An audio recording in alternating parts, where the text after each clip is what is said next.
Assalamualaikum warahmatullahi wabarakatuh. Berjumpa kembali di channel Perawat Online. Apa kabarnya teman-teman semua? Semoga masih tetap semangat ya untuk selalu menyempatkan diri mempersiapkan seleksi CPNS yang akan dibuka pada waktu-waktu dekat ini ya. Pada kesempatan kali ini kita akan membahas latihan soal mengenai tes Ketenagaan Umum atau TIU. Nah, sebelum kita masuk ke latihan soalnya, bagi teman-teman yang baru menemukan channel ini, jangan lupa klik subscribe dan klik juga loncengnya supaya teman-teman selalu update video terbaru dari channel Perawat Online. Ya, karena di channel Perawat Online ini nanti juga akan banyak video yang membahas latihan-latihan soal mengenai CPNS ya, baik itu SKD maupun nanti masuk ke tahap SKB. Baik, langsung saja kita mulai untuk latihan soal pada kesempatan kali ini. Nah, soal pertama teman-teman terkait soal analogi ya atau padanan kata. Nah, ini juga soal yang susah-susah gampang dan teman-teman butuh cermat dan jangan sampai keliru dalam mengambil jawaban yang tepat ya, karena ini kesempatan untuk mengambil poin ya. Oke, langsung saja kita simak. Potensi berbanding dengan fakta, maka ramalan berbanding dengan apa? Nah, A. Esok, B. Kini, C. Pasti, D. Kemungkinan, E. Harapan. Nah, kira-kira yang mana padanan kata yang cocok dalam kasus ini? Nah, langsung saja kita lihat pembahasannya ya teman-teman. Potensi, fakta. Nah, potensi adalah sesuatu yang belum terjadi, sedangkan fakta adalah hal nyata yang terjadi. Sedangkan ramalan adalah hal yang tidak pasti, sedangkan pasti maka itu adalah memang real kebenarannya. Nah, kalau potensi itu berbanding terbalik dengan fakta, maka ramalan berbanding terbalik dengan apa? Kepastian, yaitu pasti. Jadi jawaban yang tepat adalah opsi C, yaitu pasti. Nah, ini termasuk soal analogi, jadi teman-teman harus cermat dalam menganalogikan di ruas kiri dengan di ruas kanan. Maksudnya ruas kiri seperti ini ya. Nah, ini kan ada potensi fakta, ini kita anggap adalah ruas kiri. Nah, ini adalah ruas kiri, dengan ramalan berbanding dengan titik-titik ini adalah ruas kanan. Bagaimana antara ruas kiri dan ruas kanan ini harus setara, harus padan, tidak boleh berat sebelah, istilahnya seperti itu. Oke, kita lanjutkan soal berikutnya. Nah, semua buku ilmiah ada di rak buku. Novel berada di atas meja. Nah, jawabannya, opsi A, beberapa buku ilmiah ada di atas meja. Opsi B, semua novel ada di rak buku. Opsi C, beberapa novel berada di rak buku. Opsi D, semua novel termasuk buku ilmiah. Atau E, semua novel bukan buku ilmiah. Nah, ini termasuk soal masih kemampuan verbal yang berhubungan dengan silogisme. Oke, kira-kira mana kesimpulan yang tepat pada soal seperti ini? Nah, perhatikan lagi ya, antara pernyataan 1 dan pertanyaan 2 kita combine, kemudian maka akan menghasilkan suatu jawabannya. Semua buku ilmiah ada di rak buku, itu pernyataan pertama. Semua buku ilmiah ada di rak buku, berarti yang ada di rak buku itu sudah pasti adalah buku ilmiah. Kemudian pertanyaan kedua, novel berada di atas meja. Novel itu berada di atas meja. Berarti novel tidak ada di rak buku, kan seperti itu. Jadi kira-kira apa kesimpulannya? Nah, kita lihat pembahasannya. Nah, ini ya premis 1 atau pernyataan 1, jika P maka Q. Ini kan jika P maka Q maksudnya semua buku semua buku ilmiah di rak buku ya, P Q. Nah, premis 2 ternyata negasi Q, ternyata bukan ada di rak buku, ternyata novel itu di atas meja. Maka kesimpulannya adalah kebalikan dari P atau negasi P, yaitu berarti novel ya bukan buku ilmiah. Jadi jawaban yang tepat adalah opsi E ya, semua novel bukan buku ilmiah. Rumusnya adalah seperti ini. Jika premis 1 jika P maka Q, dan premis 2-nya adalah negasi Q, negasi itu adalah kebalikannya, kebalikan dari Q, maka kesimpulannya adalah negasi P, berarti bukan P, seperti itu. Ini soal terkait tentang silogisme. Oke, teman-teman sudah paham ya? Kalau teman ada yang belum mengerti atau tidak sependapat atau menyampaikan pendapatnya, silakan teman-teman klik saja di kolom komentar ya, karena di sini kita sharing, saling berbagi, kita belajar bersama. Untuk tujuannya apa? Ya semoga lulus menjadi CPNS. Kita lanjut soal berikutnya. Soal ketiga, nah masih soal terkait tentang silogisme. Sebuah limbah adalah cair dan berwarna. Materi C berwarna tetapi tidak cair. Nah, kira-kira kesimpulannya apa? Opsi A, materi C adalah limbah berwarna. Opsi B, materi C adalah limbah yang tidak cair. Opsi C, materi C adalah limbah berwarna yang tidak cair. Opsi D, materi C adalah limbah tidak berwarna tetapi limbah cair. Opsi E, materi C adalah bukan limbah, baik limbah berwarna maupun limbah cair. Oke, pernyataan satunya, perhatikan. Sebuah limbah adalah cair dan berwarna. Nah, artinya adalah kalau limbah itu adalah cair dan berwarna. Sedangkan pernyataan 2, materi C ternyata berwarna tetapi tidak cair. Nah, kira-kira materi C termasuk apa? Kan seperti itu. Kesimpulannya mengarah ke sana. Kira-kira apa jawaban yang tepat pada soal ketiga ini terkait tentang silogisme? Langsung saja kita simak pembahasannya. P1, premis 1 atau pernyataan 1 adalah sebuah limbah adalah cair dan berwarna. Sedangkan premis 2 atau pernyataan 2-nya, materi C berwarna tapi tidak cair. Nah, dari P1, maka syarat untuk menjadi limbah itu harus ada 2, apa? Yaitu adalah cair dan berwarna.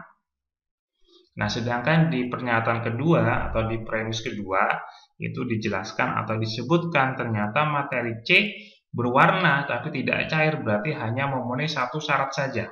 Sedangkan untuk menjadi limbah harus punya 2 syarat, sedangkan materi C hanya 1 syarat, berarti materi C tidak termasuk, ya, tidak termasuk dari limbah karena tidak memenuhi syarat. Jadi jawaban yang tepat adalah opsi E tentunya ya. Materi C adalah bukan limbah, baik limbah berwarna maupun limbah cair, karena sebuah limbah itu harus memenuhi 2 syarat tadi, apa? Yaitu cair dan berwarna. Sedangkan materi C hanya berwarna saja tapi tidak cair. Oke. Baik, kita lanjutkan soal berikutnya. 10 anak membentuk kelompok bermain yang masing-masing terdiri dari 4 anak dan 6 anak. Rata-rata usia kelompok 4 anak adalah 6 tahun dan kelompok 6 anak adalah 6,5 tahun. Jika satu anak dari masing-masing kelompok ditukarkan, nah satu anak dari masing-masing kelompok itu ditukarkan, maka rata-rata usia kedua kelompok itu menjadi sama. Sebelumnya kan rata-ratanya ada 6 tahun dan 6,5. Tapi apabila ada salah satu dari masing-masing kelompok itu ditukar, maka rata-ratanya menjadi sama. Pertanyaannya, berapa tahun selisih usia kedua anak yang ditukarkan? Nah, apakah A 1,2, B 1, C 0,5, D 0,4, atau E 0,1? Oke. Kira-kira mana jawabannya? Teman-teman bisa siapkan kertas sambil mencoret-coret ya. Kita coba mencoret-coret, kita cari jawaban yang tepat. Kira-kira mana jawaban yang tepat dari soal ini? Ya, jadi ada 2 kelompok teman-teman ya. Intinya ada 10 anak. 10 anak itu dibagi menjadi 2 kelompok. Yang satu jumlahnya ada 4, yang satu jumlahnya ada 6. Nah, yang kelompok pertama dengan jumlahnya 4 anak ini rata-rata usianya 6 tahun. Sedangkan kelompok 2 yang jumlahnya 6 anak ini usianya 6 rata-ratanya adalah 6,5 tahun. Nah, kemudian dari kedua kelompok itu, kelompok yang jumlahnya 4 dan jumlah anggotanya 6 itu ditukar. Nah, salah satu anggotanya ditukar, maka rata-rata usia dari kedua kelompok menjadi sama. Pertanyaannya, berapa selisih usia kedua anak yang ditukarkan itu? Nah, baik, langsung saja kita simak pembahasannya. Oke. Ya, kita awali dari kelompok pertama. Nah, kelompok pertama ada 4 anak. Ada 4 anak, ternyata rata-rata usianya enggak 6 tahun. Nah, maka kita cari total usianya. Ya, tinggal dikalikan saja. 4 kali 6 sama dengan 24. Kemudian kita pindah ke kelompok kedua. Kelompok kedua yang jumlahnya 6 anak dengan rata-rata usianya 6,5. Maka total usia kelompok kedua dikalikan saja sama seperti yang pertama. 6 dikali 6,5 sama dengan 39. Nah, kemudian kita analogikan. Nah, misalkan usia yang dipertukarkan adalah X dan Y. Nah, ada X dan ada Y dari masing-masing kelompok. Maka rata-rata usia kedua kelompok sama. Sehingga akan dibentuk persamaan. Nah, persamaannya seperti ini ya, teman-teman.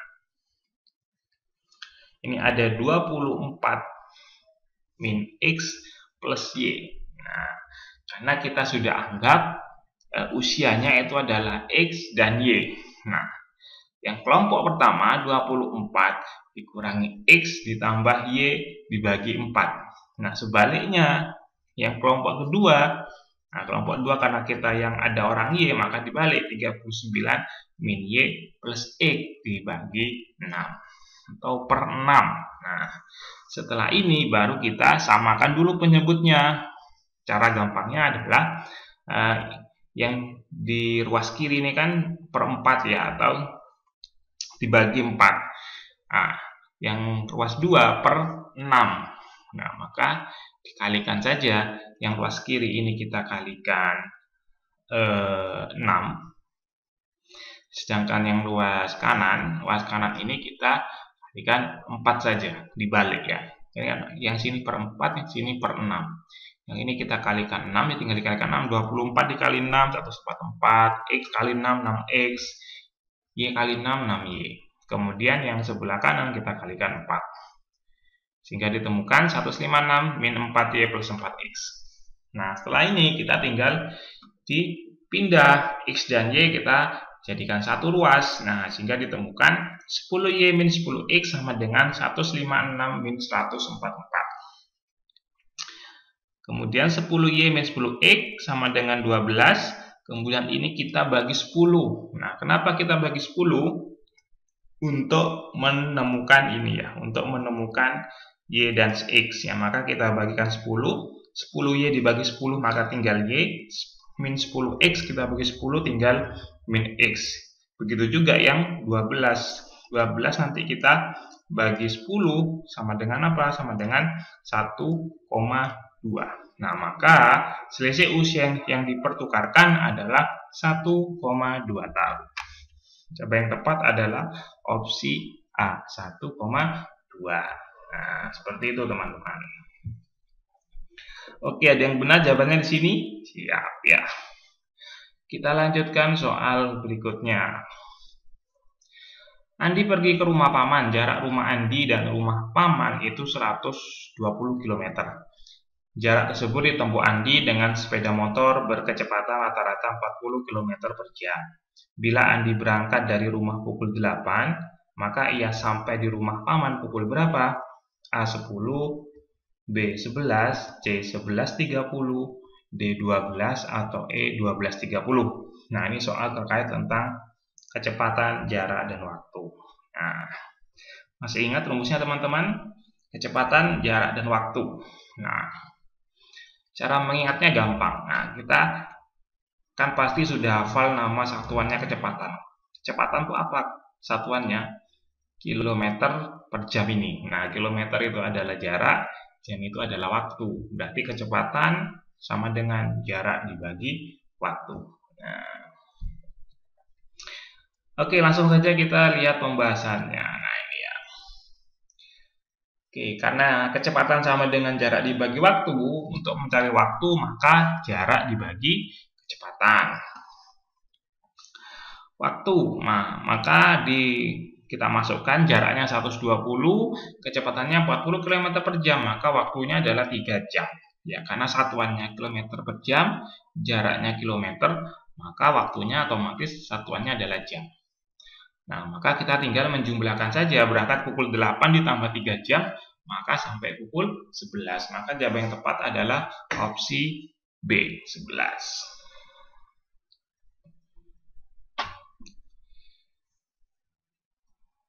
Oke, ini ada info menarik bagi teman-teman yang akan mempersiapkan tes seleksi SKD di CPNS di periode ini. Teman-teman bisa mengikuti tryout online yang diselenggarakan oleh Sekda Institute, tidak berbayar teman-teman, gratis ya. Caranya, teman-teman pastinya harus follow dulu akun dari IG @Sekda Institute, kemudian nanti di sana ada postingan seperti ini.